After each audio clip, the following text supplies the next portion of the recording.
이번에는 3부 토크 클리닉을 시작해 보겠습니다. 기대하시는 만큼 큰 박수 부탁드릴게요.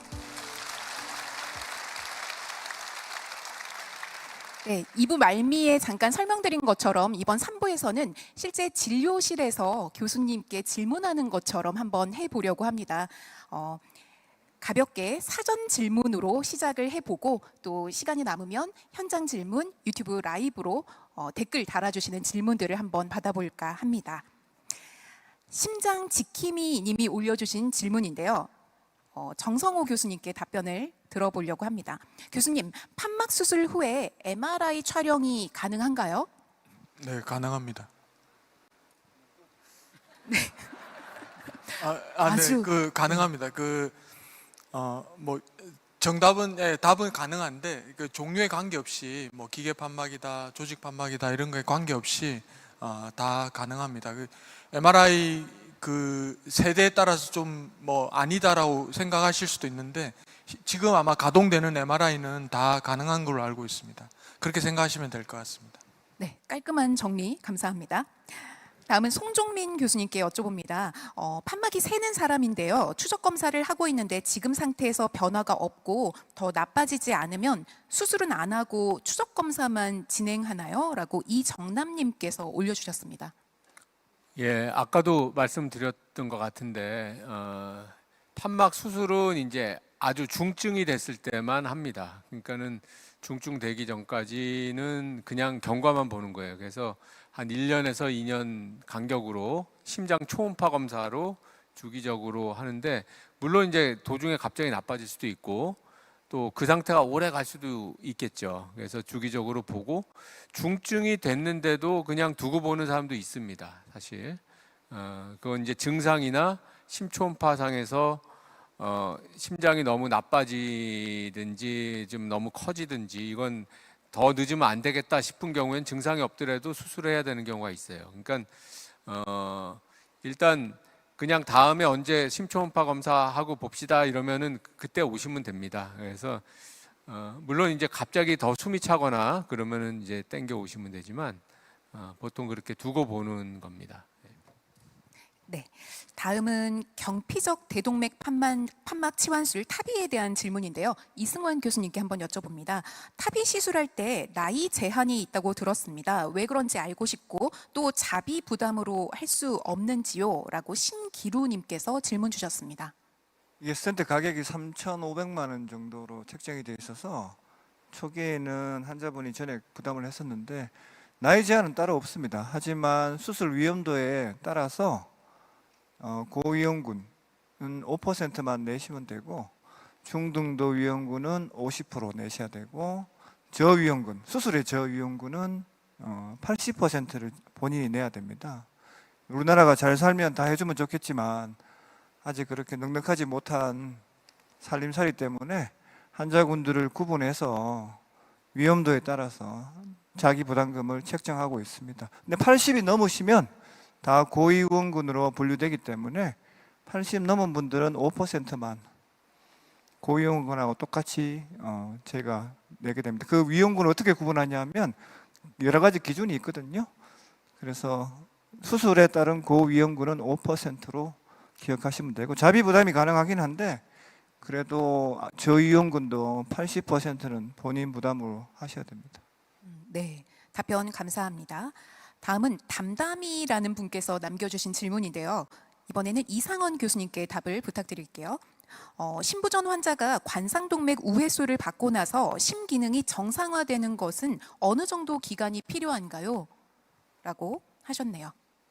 관상동맥 우회수를 받고 심기능이 모두 다 정상화되는 것은 아닙니다. 관상동맥 우회수를 받기 전에 심장의 손상 정도나 아니면 손상된 있었던 기간 이런 거에 따라서 정상화되는 정도 퍼센트가 좀 다르고요. 보통은 6개월 정도 안에 좋아지기 시작하는 것으로 되어 있고 저희가 조사해 본 바로 한 2년까지도 약을 잘 치료하고 이러면 좋아지는 분들이 있습니다. 네, 알겠습니다. 이번에는 부정맥 관련 질문이고요. 김민수 교수님께 여쭤보겠습니다. 이회면님께서 사전 질문해 주신 내용인데요. 저는 현재 협심증으로 스텐트 4개를 한 상태입니다. 궁금한 건 제가 원래 섬액으로 40에서 50번을 뛰는데 협심증 약으로 혈압 강화제가 같이 쓰이는 걸로 압니다. 아침에 일어나면 때론 섬액이 40 밑으로 있어서 좀 걱정인데요. 알기로는 40 밑이면 심장 박동기를 달아야 한다는 얘기도 들어서 지금 혈압 강화제 사용이 적당한 건지가 궁금합니다. 고견을 듣고 싶습니다. 예, 섬액을 치료하는 것은 인공 심박동기를 넣는 거고 기계를 몸 안에 넣는 거기 때문에 꼭 필요할 경우에만 해야 됩니다. 수치보다 더 중요한 것은 환자분의 증상이고요. 증상이 있으면서 이제 보험 기준이 맥박수가 40회 미만인 심전도가 있어야지 보험이 되기 때문에 40이라는 숫자를 이제 인터넷에서 찾아보고 아시는 분들이 많은데 실질적으로 정말 이 기계가 필요하냐 아니냐에 있어서는 환자분의 증상이 더 중요합니다. 그리고 만약에 혈압약을 포함한 심장약 중에서 맥박수를 떨어뜨리는 약인 경우가 꽤 있는데 만약에 맥이 느린데 그런 약물이 포함되어 있다. 그러면은 담당 교수님과 그 약을 다른 약으로 바꿀 수 있는지 맥박을 떨어뜨리는 영향이 없는 다른 약으로 바꿀 수 없는지를 추가로 좀 상담을 받아보시면 될 것 같습니다. 네, 답변 감사합니다. 이번에는 사전 질문 김용희님께서 작성해 주신 내용인데요. 저도 궁금한 내용이긴 합니다. 심장 이상을 알려주는 징후에는 어떤 것들이 있나요? 그리고 그 현상들이 야외 운동이나 골프 필드에서 갑자기 벌어졌을 때 응급조치 요령은 무엇일까요? 이승환 교수님께 여쭙니다. 물론 다양한 심장 증상이 있겠죠. 호흡곤란, 흉통, 실신 여러 가지 있을 수 있는데 제일 응급 상황인 건 되게 갑자기 심근경색이 생기는 경우가 아마 갑작스럽게 발생한 경우가 많을 거고 대개는 흉통이거나 갑작스런 졸도를 할 가능성이 많죠. 근데 그 순간에는 본인이 할 수 있는 건 사실은 별로 없어요. 자기 의식이 있으면 가까운 옆에 같이 있는 사람들한테 119를 불러달라고 하는 수밖에 없고요. 본인이 사실은 할 수 있는 건 그 자리에서는 없거든요. 그래서 어떤 증상이 있을 때 빨리 주위에 도움을 청할 수 있는 방법을 찾는 게 제일 좋겠고 그렇지 못한 상황이라면 아까 얘기했듯이 방문을 열어두는 거죠. 근데 필드니까 여기 필드는 제가 봐서는 골프장 같아요. 골프장에는 항상 경기위원이라는 게 있거든요. 빨리 그 캐디 언니한테 얘기해서 119에 전화해달라고 하는 수밖에 없을 것 같습니다. 흉통, 절도, 호흡곤란 이 정도라고 생각하시면 되겠습니다. 네, 답변 감사합니다. 이번에는 다시 송종민 교수님께 여쭤볼게요. 최윤호님께서 등록해 주신 내용인데요. 신부전 약물을 복용 중입니다. 우심방이 커져 있고 삼천판막 역류가 있다고 하는데요. 심하면 시술이 가능한가요? 예, 삼천판막 역류는 그 수술하는 게 지금까지는 방법입니다. 그러니까 역류가 제가 아까도 말씀드렸지만 아주 심할 때 수술을 하는 거고요. 수술하는 방법은 이제 판막륜이라고 하는데 이렇게 좁혀가지고 안색에 좁혀주는 거가 있고 아예 판막을 가는 게 있는데 그렇게 수술하는 방법이 우선이고 이제 최근에는 시술로 하는 방법도 외국에서는 이제 좀 이 트라이가 되고 있습니다. 그래서 클립처럼 이렇게 찝는 방법도 있고 이렇게 기구를 해가지고 판막륜을 이렇게 좁혀주는 방법도 있고 이렇게 집어넣어서 새는 공간을 줄여주는 방법도 있고 그런 게 지금 이제 연구 단계에 있는 거고 아직 이제 확실히 상용화되지는 않았다 이렇게 알고 계시면 되겠습니다. 네. 다음 질문은 하트라는 분이 올려주신 질문입니다. 이번에는 정성호 교수님께 여쭤볼게요.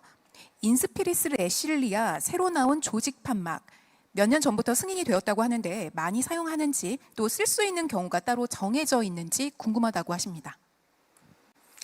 네,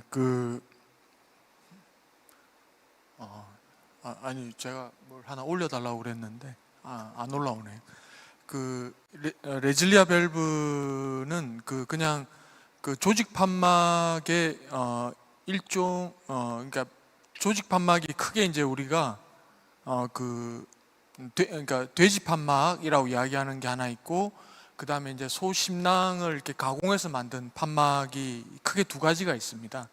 그 두 가지를 이제 이 판막을 오래 쓰기 위해서 지금까지 조직 판막들은 이제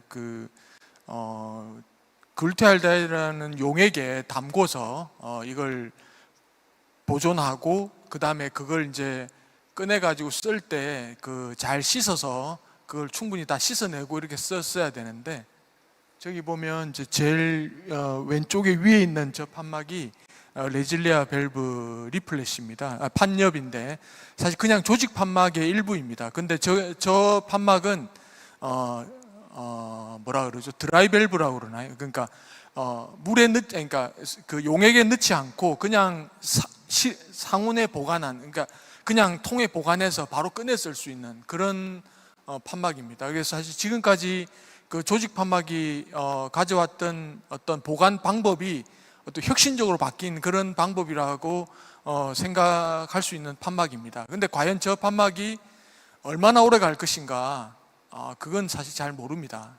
그래서 뭐 어마어마한 기대를 가지고 있습니다. 사실 회사는 그렇습니다.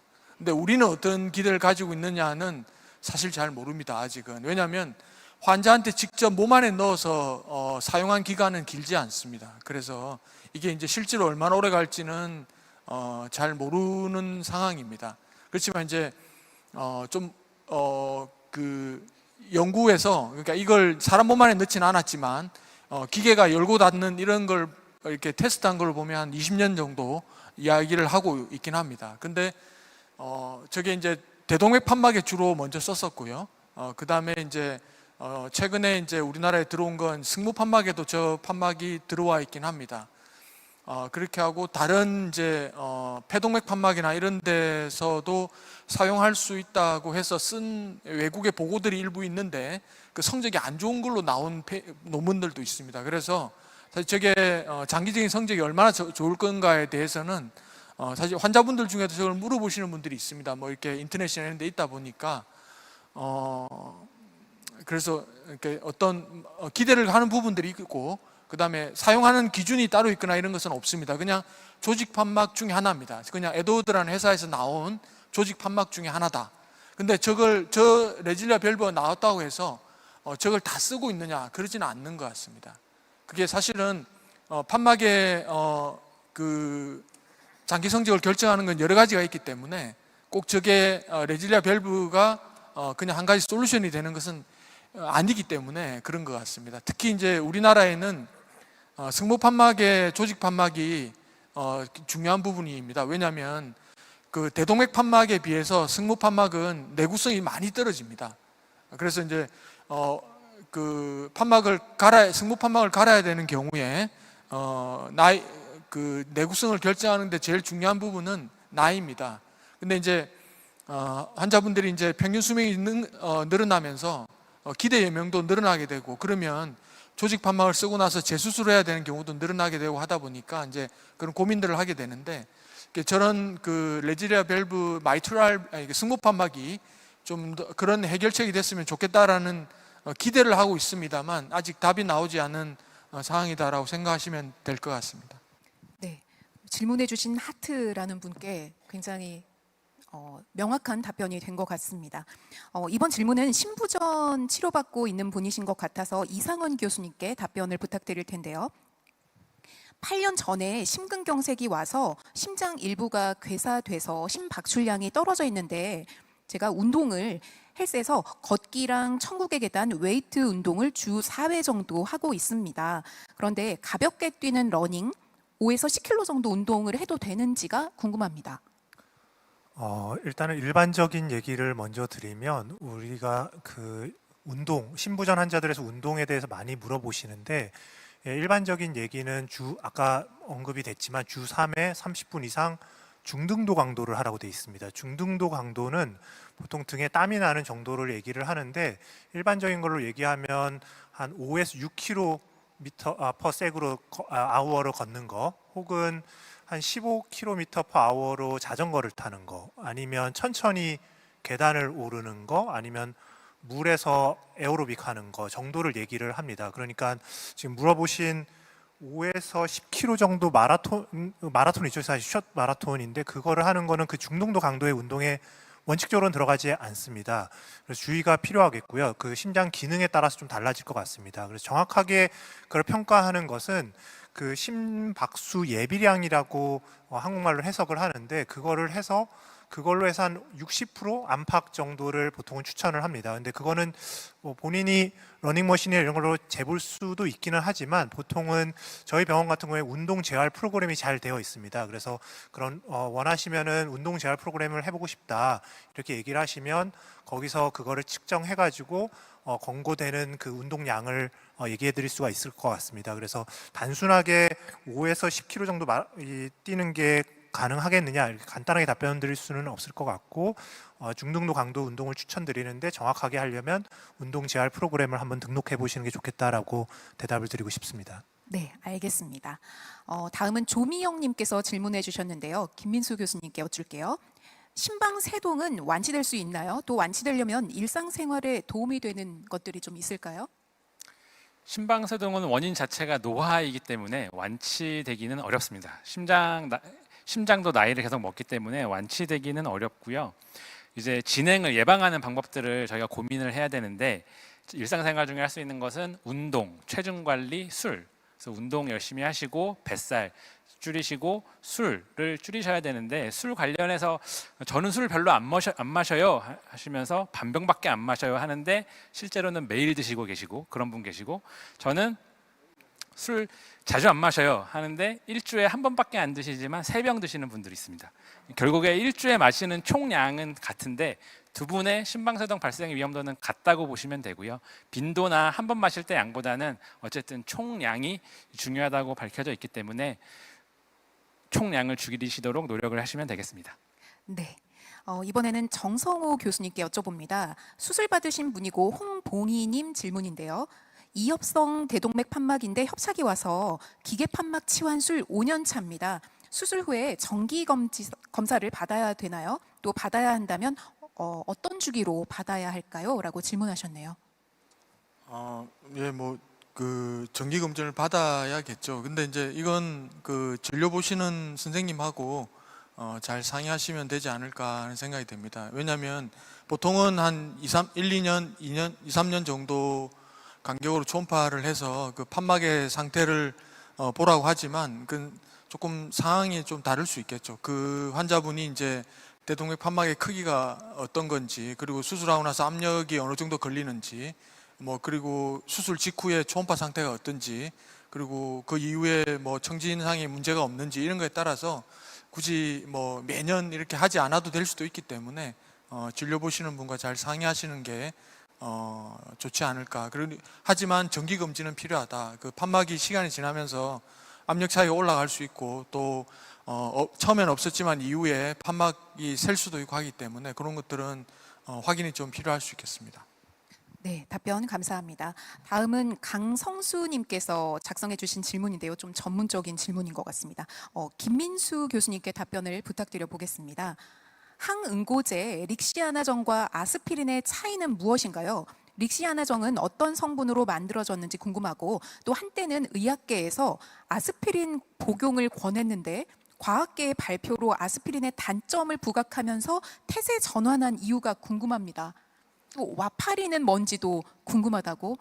예, 이거를 말씀드리고자 하면 일단 몸 안에 혈관 안에서 피떡지가 생기는 거에 대해서 말씀을 드려야 되는데 피떡지는 동맥에서도 생길 수가 있고 동맥은 혈류가 빠르고 정맥 계열 혈류가 빠르지 않은 곳에서도 혈전은 생길 수가 있습니다. 각각에 맞는 피를 물키는 약을 써야 되고 이제 릭시아나로 특정을 지어주셨는데 릭시아나 말고 다른 비슷한 계열의 약들도 있기 때문에 간단하게 신항응고제라고 말씀을 드리겠습니다. 피가 굳는 데에는 두 가지 작용이 필요합니다. 혈소판이 필요하고 응고인자들이 응고를 하게 하는데 아스피린 계열 약은 혈소판을 억제하는 항혈소판제로 분류가 되고 신항응고제나 와파린 같은 약물은 이제 응고를 억제하는 약으로 분류가 됩니다.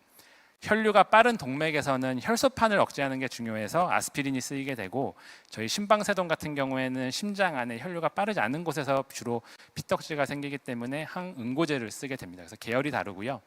아스피린이 예전에 이제 동맥 쪽에 혈전이 생길 수 있는 심혈관 질환, 뇌혈관 질환 같은 데에서 혹시 혈압이나 고혈압이나 당뇨 같은 위험인자만 있어도 쓰는 게 좋지 않을까 했던 시절이 있지만 아스피린 같은 항혈소판제가 출혈을 많이 일으킬 수 있기 때문에 그런 거를 따져봤을 때 대규모 연구에서 크게 도움이 안 되겠다 해가지고 아스피린이 이제 특별히 필요한 경우가 아니면은 굳이 처방을 안 하는 추세로 바뀌었습니다. 그거는 대규모 연구를 통한 결과 때문에 그런 변화가 있었고요. 와파린과 신항응고제의 차이점은 이제 응고를 시키기 위한 응고인자가 여러 가지가 있는데 새로 나온 항응고제들은 특정 한 가지 물질을 억제하고 와파린은 여러 가지 한 4가지 물질을 동시에 억제를 합니다. 그래서 출혈 부작용의 와파린이 좀 더 많고 와파린은 그 혈중 농도를 좀 더 자주 검사해야 된다는 좀 번거로움이 있지만 와파린이 더 좋은 효과를 보이는 특수한 경우들도 있기 때문에 또 그러한 경우에는 와파린이 처방이 되는 경우도 있습니다. 네, 자세한 설명 감사합니다.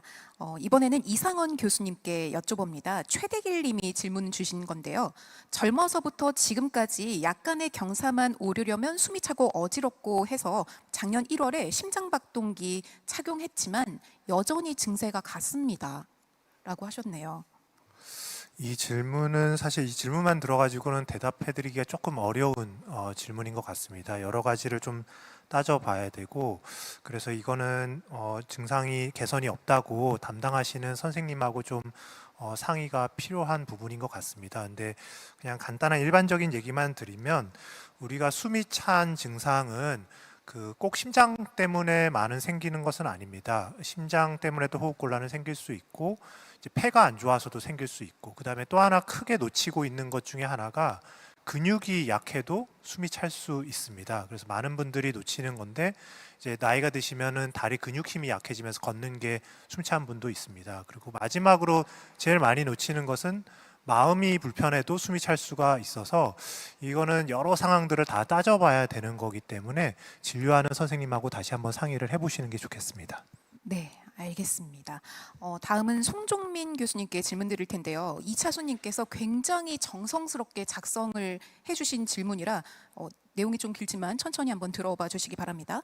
승모판막 협착증으로 10년 전에 확장 시술을 받았습니다. 대동맥 판막도 경미하게 좁아져 있다고 들었고요. 가파른 산을 오를 때 숨이 막힐 듯한 증상 빼고는 일상생활에는 지장이 없습니다. 그런데 간혹 심장이 쿵 하는 듯한 느낌과 또 움직이는 느낌이 들 때가 있고, 잠자리에 들 때는 또 깨워서 활동할 때와 심장이 다른 느낌이 있습니다. 운동은 걷기랑 다이어트 댄스를 하고 있고요. 또 이 운동을 하고 나서 땀이 너무 심하게 나고 활동 후에는 심한 피로감이 몰려오면서 졸음이 쏟아집니다. 근데 이제 자고 나면 활동에는 지장은 없고요. 체한 듯한 답답함도 함께 옵니다. 그리고 6개월 전에 심장 초음파 검사를 했는데 그 결과는 그다지 나쁘지는 않다고 들었는데요. 심장 판막에 이상이 있으면 원래 증상이 그런가요?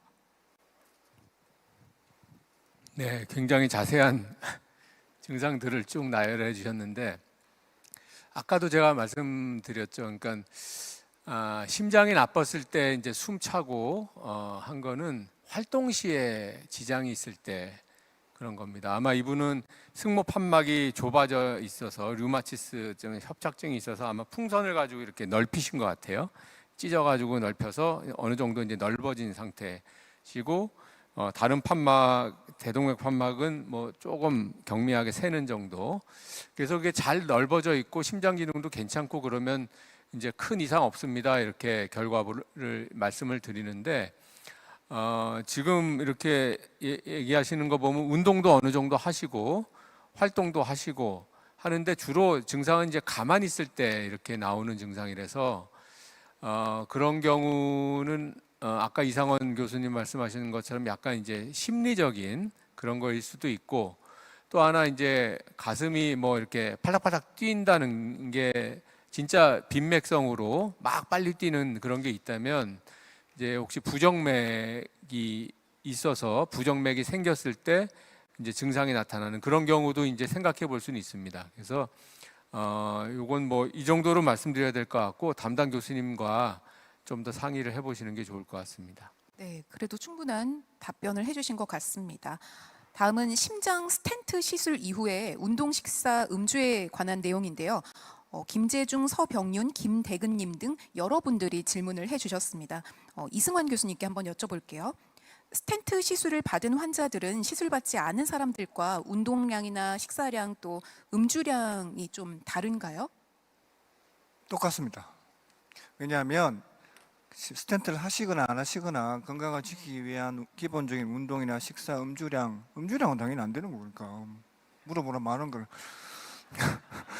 공식적으로 안 된다고 아까 제가 말씀드렸고, 운동량은 아까 이상한 교수님 언급을 하셨죠. 30분 3번 이상 정도, 333이라고 그러는데 30분 3번 이상 3일 동안 하는 게 좋겠고, 일주일에 3번 이상. 식사는 뭐 그래서 웰빙이 불어서 골고루 드시고, 저는 골고루 드시라고 그러고 음식 가리지 말고 드시라고 하는데, 결국은 대사 질환이나 나이가 들어서 생기는 여러 가지 질환들이 되게 체중하고 연관이 있거든요.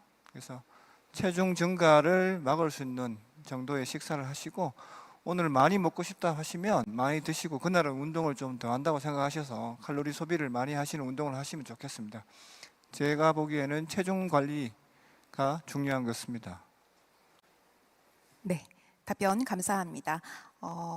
다음은 양재동에 사는 장승현님께서 올려주신 내용입니다. 송종민 교수님께 다시 여쭤보려고 하는데요.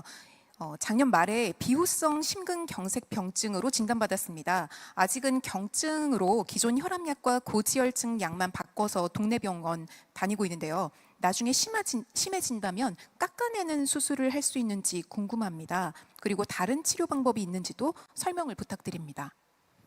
네, 그 비후성 심근병증이라고 하는 이게 심장 근육의 특정 부위가 이렇게 두꺼워지는 거예요. 심장은 근육으로 만들어져 있기 때문에 심실이 그쪽에 두꺼워지면은 이게 대동맥으로 피가 나가는데 이제 지장이 생길 수가 있어요. 그쪽에서 압력차가 발생하는 거죠.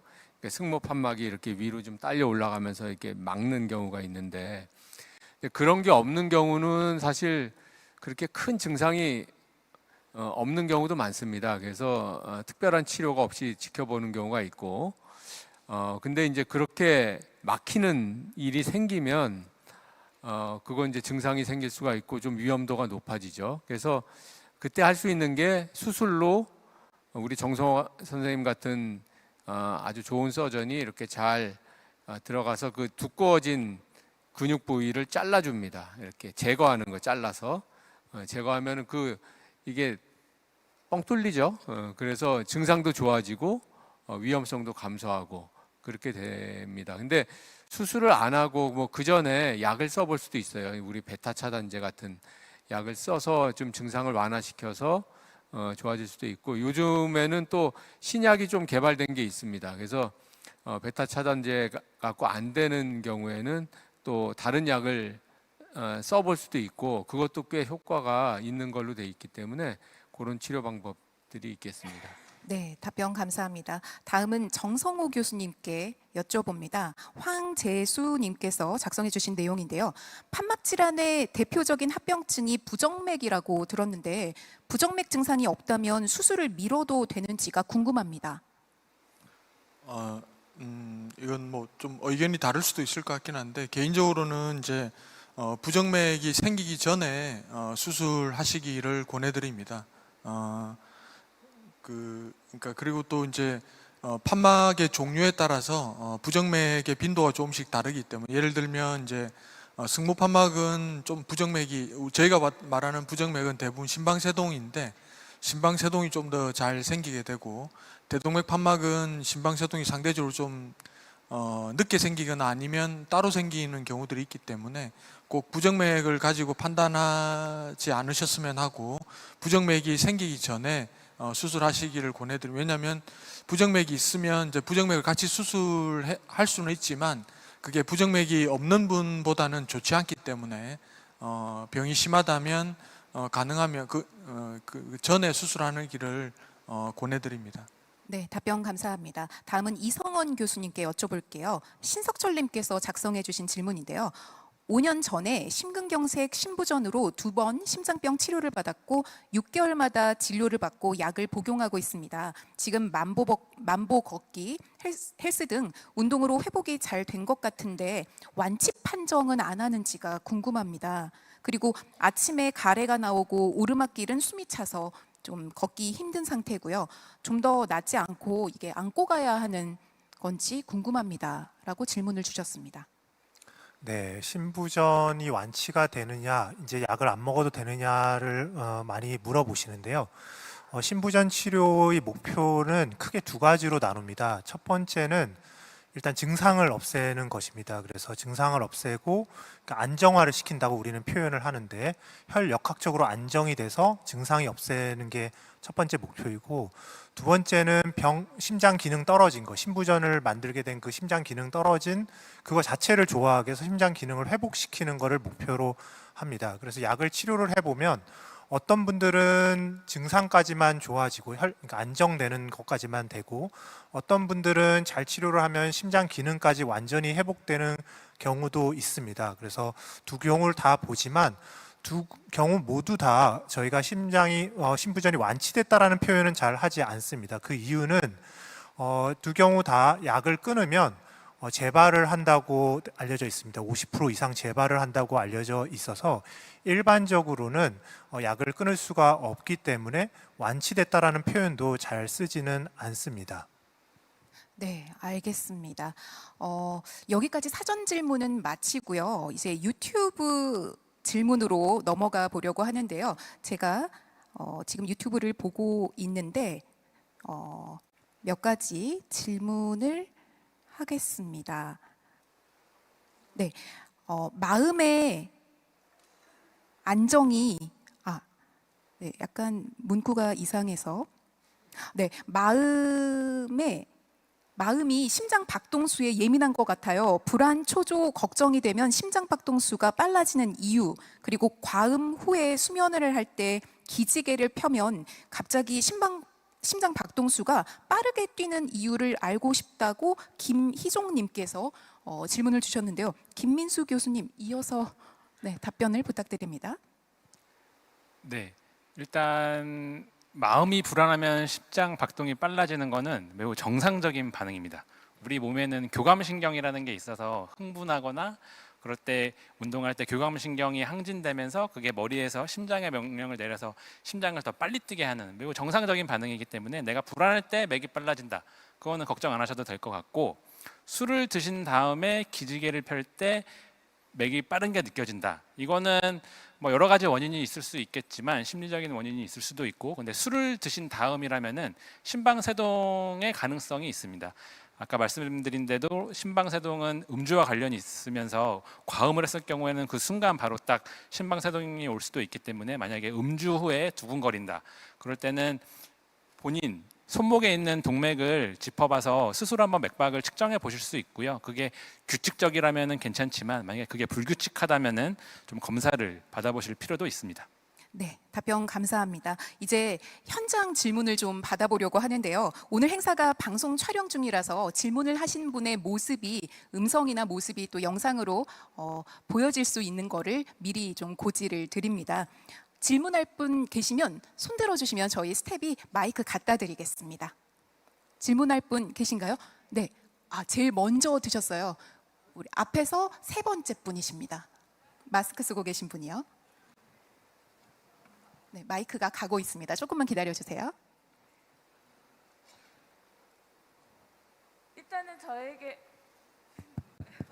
일단 저에게 질문할 기회를 주셔서 정말 감사합니다. 저 같은 경우에는 선천성 심장병을 가지고 있습니다. 하나는 이미 제가 중학교 1학년 때, 그러니까 지금으로부터 36년 전에 수술을 받았습니다. 그 병명은 선천성 동맥관 개종증입니다. 크게 커가지고 50을 넘기 힘들다고 해가지고 모 병원에서 완치 판정을 받았습니다. 하지만 제가 생활고로 인해서 제가 잘못했죠. 네, 약을 한 번 타고 그 뒤로 한 번도 가보지 못했습니다. 그랬는데 제가 불과 2022년 죄송합니다. 22년도에 치아에 염증이 생겨서 수술을 받아야 했는데 신장병이 있어가지고 수술을 받았다고 하니까 현재 상태가 어떤지 확인을 하기 위해서 초음파를 권했습니다. 그래서 제가 또 추가적으로 선천성 심장병인 그 진단을 받은데 심방 중격 결손이라는 걸 받았습니다. 하지만 저는 운이 참 좋았습니다. 크기가 심장 초음파 검사로만 약 3, 4cm였습니다. 그래서 하지만 그 3년 뒤에 추적 관찰을 해야 된다고 하더라고요.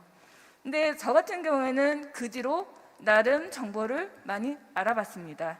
왜냐하면 일반 심장 초음파로 검사할 당시에 그 크기와 죄송합니다. 다른 방법이 하나 있습니다. 근데 지금 생각이 나지 않습니다.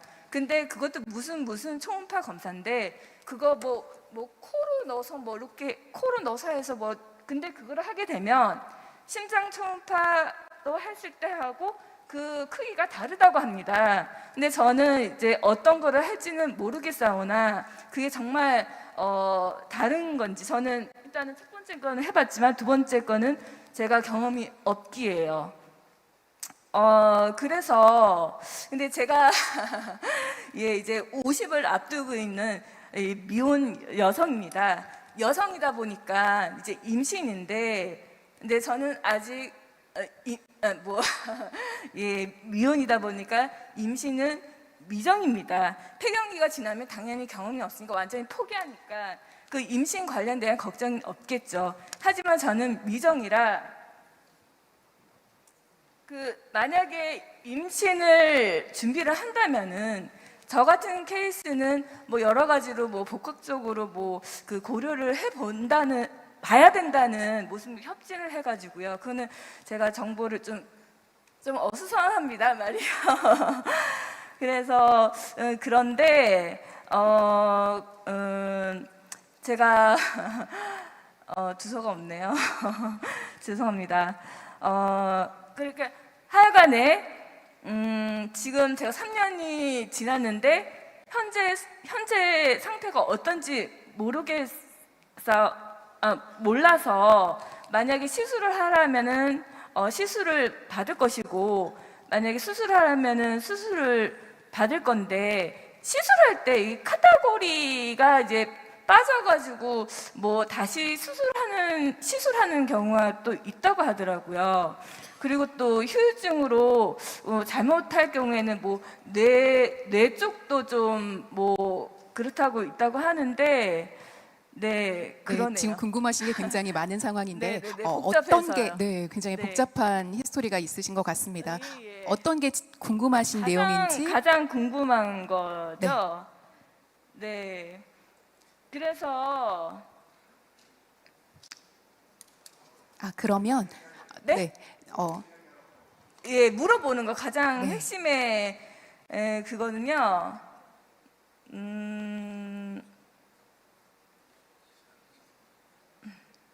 네, 그러면 우리 지금 마이크를 들고 예, 계신 일단 분께 제가 답변을 드려야 될 것 같고 대충 말씀은 다 하신 것 같아요. 예, 그래서 어떤 내용인지는 대충은 아는데 일단 옛날에 동맥관 개존증이 있었다는 거는 어떻게 되는지 잘 모르겠는데 어쨌든 심방 중격 결손으로 지금 알고 계시는 거고 그거에 대한 치료는 수술로 막는 방법이 있고 요즘에 이제 기구를 사용해 가지고 혈관을 통해서 기구를 집어넣어서 막는 방법도 있어요. 근데 그거를 알려면 정확히 검사를 해야 되고 아까 말했던 그 초음파가 경흉부도 있지만 이렇게 내시경처럼 하는 경식도 초음파가 있어요.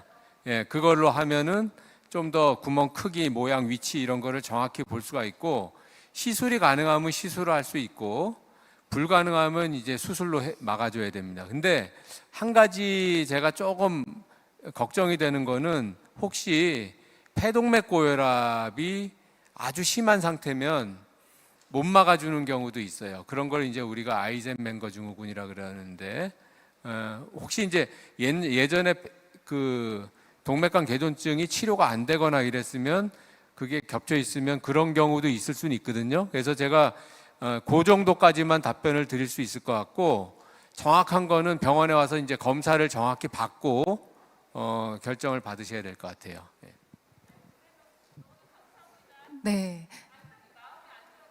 네, 중요한 마음의 안정을 찾으셨다고 합니다. 네, 다음 분 질문 받아보겠습니다. 네, 또 앞에서 번쩍 손을 들어주셨는데요. 가장 앞에 계시는 분입니다. 저희 스텝 마이크 부탁드릴게요. 네, 마이크 가고 있습니다.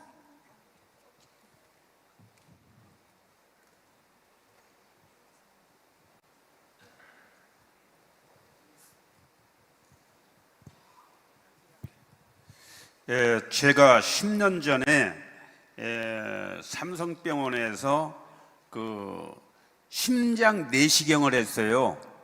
그랬더니 나이가 많이 먹기 때문에 수술을 단계는 아니고 이 구멍이 약간 심장 판막증으로 구멍이 뚫렸다는데 요새 아스피린을 계속 먹고 있거든요. 그런데 계속 먹어야 하는지, 또 하나는 자고 일어나면은 어지럼증이 조금 있어요.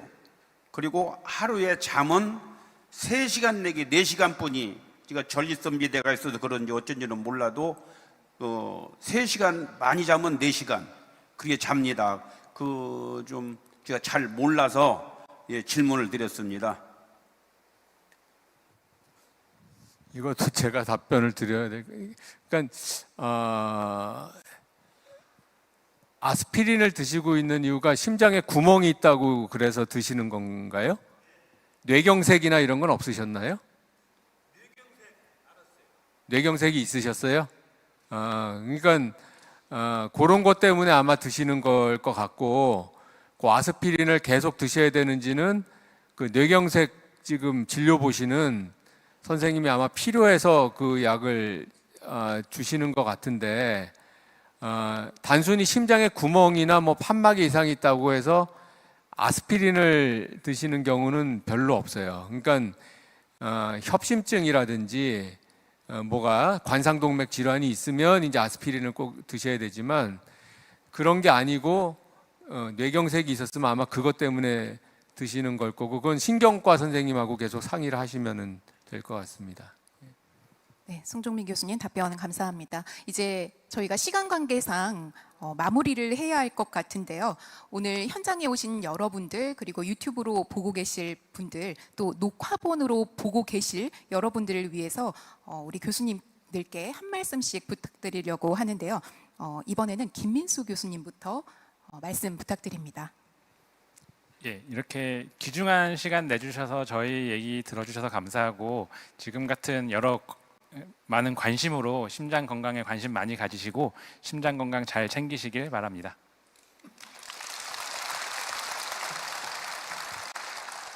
네, 다시 한번 감사하다는 말씀 드리고 싶고요. 여기 오신 것만큼의 관심을 가지고 여러분께서 아시게 된 그런 것들을 꼭 실천하셔서 건강하시기를 기원하겠습니다. 감사합니다. 네, 진료 보는 그 담당 의사분하고 잘 상의하는 것이 사실은 제일 중요할 거라고 생각이 되고요. 그리고 좀 스트레스를 좀 줄이시고 잠도 많이 주무시고 운동도 많이 하시고 건강하시기 바랍니다.